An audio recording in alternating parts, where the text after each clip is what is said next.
This video contains spoilers for the Star Wars original trilogy, The Lion King, Spider-Man Into the Spider-Verse, The Legend of Zelda Breath of the Wild, Mulan, and of course, Moana.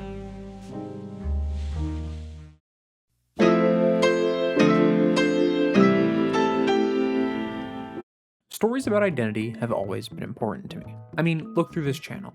Final Fantasy VII, Across the Spider-Verse, The Owl House, Dune, Breath of the Wild, Gravity Falls, The Real Unlimited Ad Lady. Stories of people figuring out who they are rather than who they think they should be or who they are told they are. And yeah, I suppose that's every story in a way, but I'm talking about stories with plot resolutions that rely on characters self-actualizing or coming to terms with their identity. Think Luke at the end of Return of the Jedi. In a moment of weakness, he's beating down on Darth Vader before he sees his father's cybernetic hand, the same as his own, and sees his own possible fate in front of him. In this moment, he realizes who he is. He's a Jedi, like his father before him. He knows who he is, and he knows that the Emperor will not corrupt him with the power of the dark side. It's beautiful, man. He then succumbs to the power of self-actualization and begins writhing on the floor in pain. At least I think that's what happens. I haven't watched the movie in a couple of weeks. But this isn't where Luke starts. He starts on the farm, rejecting the call to adventure until it's forced upon him through the death of his aunt and uncle. He doesn't know who he is, both in the literal sense of his heritage and of his own identity as someone who can wield the Force for the very nature of good in the universe. He deeply and truly does not know who he is or who he could be. But what happens when you have a character who believes she does know who she is, even if everyone is telling her she doesn't?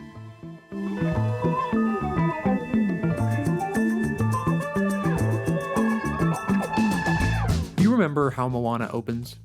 It starts with Moana's grandmother telling the story of Maui and the Heart of Te Fiti before toddler Moana wanders off to the ocean, where it hands her the Heart of Te Fiti, and when her father retrieves her, she says, "But I want to go back." From the start, the way Moana as a character is written tells us of her love of the sea even from a young age. With the scene of her helping the turtle, it also characterizes her as someone who wants to help those who cannot help themselves. From the first seconds of her on screen, Jared Bush, the writer of Moana, tells us exactly who she is. Her father then sings a song about how everything is great and things don't need to change while Moana continues to wander off to the ocean as she ages. And the thing is, the message of this song isn't inherently bad. There's something to be said about finding happiness where you are in a situation that you find yourself in. But as Moana's grandmother's verse begins, you see a different side of it. You see this song about finding identity within the village and the people becoming the advice of an elder that no matter what people tell you, the voice inside is who you are. But this is taken away and brushed aside by Moana's father telling her that it's time to be who they need you to be.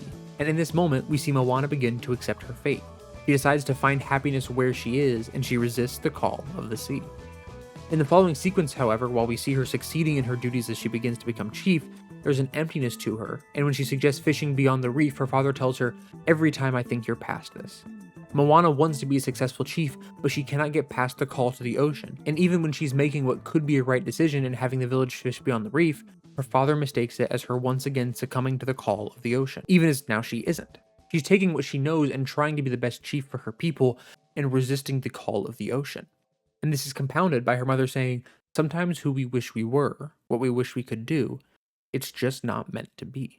This leads right into Moana's I Want song, where she confesses to the audience that she wishes she could be the perfect daughter, but she cannot reject the call inside of her, this call to be someone more and this call to the ocean. She sings about how she will be satisfied if she plays along, not happy, not content, not fulfilled, satisfied. She cannot reject who she is, literally running away from the headdress to the ocean before it all goes wrong. Because of this, she decides to reject the call, to put her stone on the mountain.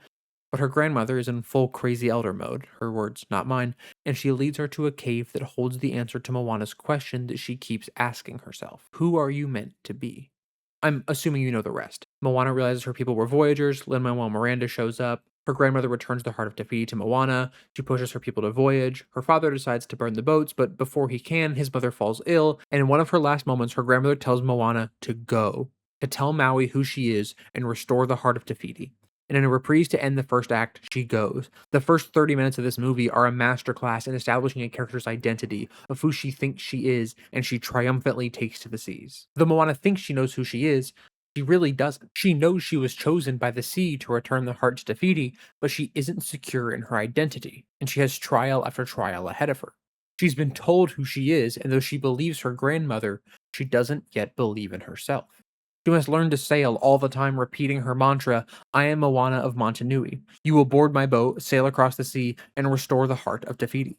She meets Maui, fights the Kakamora, the big crab, and when things are looking up, she pushes too far and is responsible for Maui's hook cracking. Maui leaves, and as he does, Moana once again repeats her mantra, I am Moana of Montanui. You will board my boat, sail across the sea, and restore the heart of Te Fiti. The ocean chose me. But her voice is breaking. She's unsure of herself, and this is only made worse by what Maui tells her. The ocean chose wrong. She's broken down and beaten, and she asks the ocean, why did you bring me here? And tells it that it has to choose someone else. For her entire life, she believed this was her purpose. This is what she was meant to do. But in a moment of weakness and pride, she pushed too far. And now she rejects the call. Her sense of self and her identity are gone. Her whole life, she rejected who her father told her she would be because of who she thought she was. But in this moment, she believes she was wrong. She believes that she should have stayed on the island, become chief, and rejected the call of the ocean. But that isn't the end of the movie either. Because in the lowest point of her life, her grandmother appears to her. Moana tells her that she couldn't do it, and her grandmother tells her that if she is ready to go home, that she will be with her. But Moana hesitates, because though she doesn't quite know it, deep down, this is who she is. And her grandmother asks her the one question that will cause her to know, to realize what she is capable of. Her grandmother tells her she makes her family and her people proud, and she harkens back to that quiet voice from the very first verse we heard her sing. The voice that says, you've come so far. So now, instead of telling Moana the cave holds the answer to who she is supposed to be, he simply asks her one question. Do you know who you are?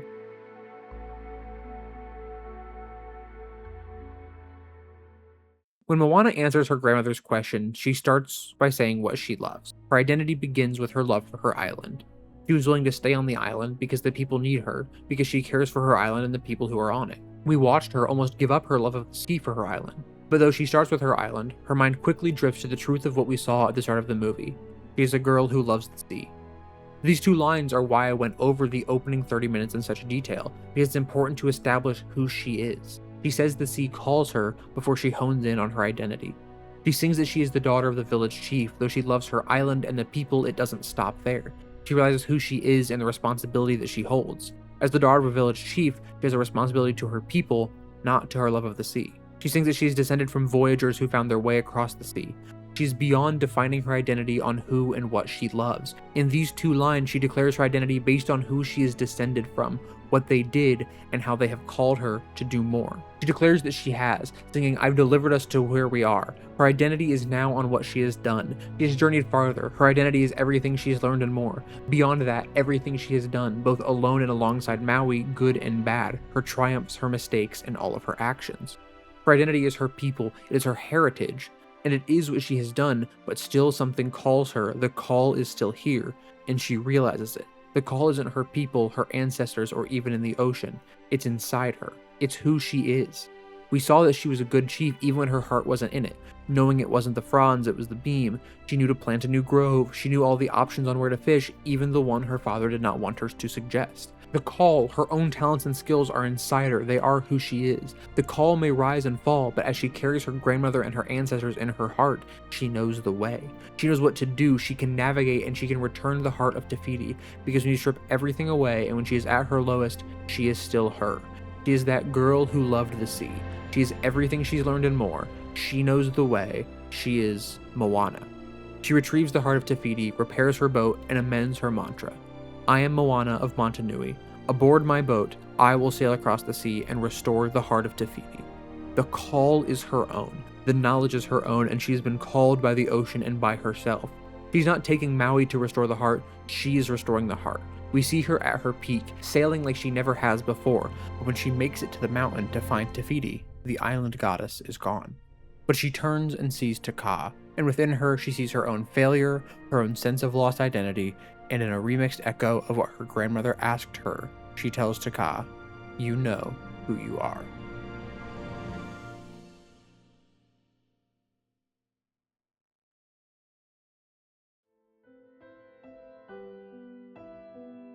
Part of the movie that is never explicitly answered is why the ocean chose Moana. I think at first it's easy to say that the ocean chose her because she chose to save the baby turtle. But in reality, I think the ocean chose Moana because she was the only one able to understand Te Fiti's change into Te Kā. The idea of losing yourself in one aspect of your life. For Moana, she could lose her true self within just being a village chief, and for Te Fiti, she lost herself in her rage over her heart being stolen. This absolutely gorgeous shot of Moana, self-actualized and fully understanding, walking through the ocean as it has parted to make way for Te Kā and Moana to meet. She's at peace. She understands fully and completely. She crossed the horizon to find Te Fiti, and who she found was a Te Fiti going through the same struggles as herself.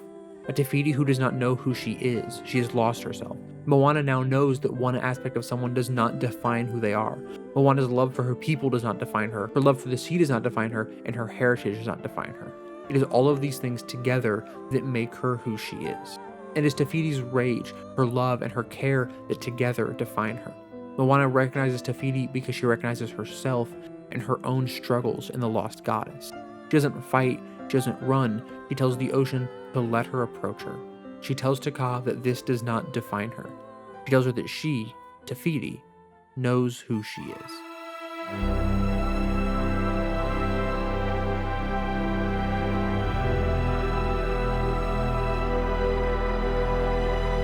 Stories about identity have always been important to me. Stories of characters realizing who they are, stories of characters proving who they are to other people, and stories about characters being secure in who they are.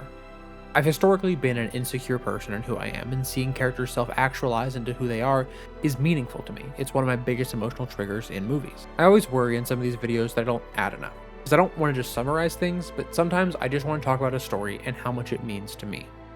I think Moana is my favorite modern Disney movie. Obviously, the 90s classics will always hold a different place in my heart. It's not fair to compare my relationship with The Lion King or Aladdin to a movie that came out when I was a teenager, but this movie really means something to me. The I am Moana moment of self-actualization is probably the most powerful moment in an animated Disney film, ever. I still don't think they've beat the animation quality of this film, and despite the obvious quality of the Encanto soundtrack, I still think that this is Lin's best work. At the risk of falling into the cliche of comparing every animated movie to Spider-Verse, I feel very similarly about the I am Moana moment and that film's leap of faith. There are two movies about identity and finding who you are that came out at very formative times in my life. Add the Lego movie to this, and you have a trifecta of animated movies about discovering who you are that mean a lot to me. This theme of identity obviously isn't anything new for Disney. I mean, the most obvious comparison in Mulan is probably one of the most famous movies about identity ever, and caused many to do an entirely different kind of self-reflection and actualization. But as I said, this movie came out at the perfect time for me. I always thought it was good, but I don't think I ever realized how much I connected with it until a few years back, and I wasn't even watching the movie. The realization came when I was watching Fantasmic at Disney's Hollywood Studios in Walt Disney World in Orlando, Florida. Here's a picture of my view for the tax write-off. And while Fantasmic as a whole is a separate topic and video that I will talk about at some point, the Moana segment reminded me of my love for this movie, and it reminded me of the story of identity within it. Maybe the most important thing the story can do is call you to take some sort of action. Whether it's thinking about topics in a different way or rethinking long-held beliefs about yourself or others, it's important that stories and art have a point, that they have something you can take away. Entertainment is good, but mindlessly watching things that only entertain and don't challenge you in any way isn't. There's a place for raw entertainment with no big theme behind it. I love a good roller coaster, but I loved coming out of a movie that I loved so much with themes that resonated with me so hard that all I can do is create. Write a video, even if it never sees the light of day or ends up having YouTube Studio tell me I was better off not even uploading the video. Art should push us forward, into creation, into introspection, and maybe into self-actualization. Thanks for watching.